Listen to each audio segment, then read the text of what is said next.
কিরে বাবা, মুখটা এমন কেন? বুঝে গেছি, আজকে হলো না, তাই তো? হ্যাঁ বাবা, আবারও না।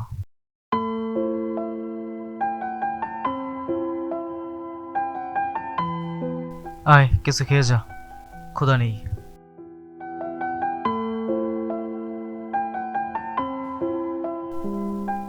জানিস, ছোটবেলায় তুই বলতিস বাবা বড় হয়ে তোমার সব কষ্ট দূর করে দিব।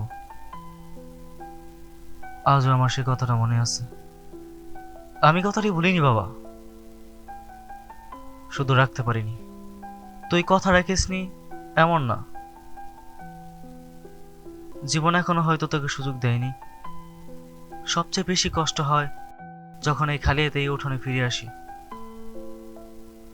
মনে হয় আমি তোমার কাছে বোঝা হয়ে গেছি। না বাবা, সন্তান কখনো বোঝা হয় না। বাবার সবচেয়ে বড় কষ্ট হলো সন্তানের চোখে ভাঙা স্বপ্ন দেখা। কাল আবার যাব, যতদিন শ্বাস আছে চেষ্টা ছাড়বো না। এই কথাটাই আমি শুনতে চাই। মনে রাখিস, চাকরি না পাওয়া লজ্জার নয়, চেষ্টা ছেড়ে দেওয়াটাই লজ্জার।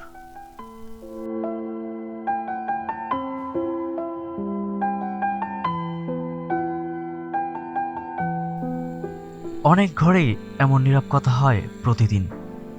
একজন বাবা সন্তানের সফলতার অপেক্ষায় থাকে, আর একজন ছেলে পরিবারের মুখে হাসি ফোটানোর স্বপ্নে প্রতিদিন লড়াই করে। তাই বেকার মানুষকে বিচার করার আগে তার সংগ্রামটা একবার ভেবে দেখুন।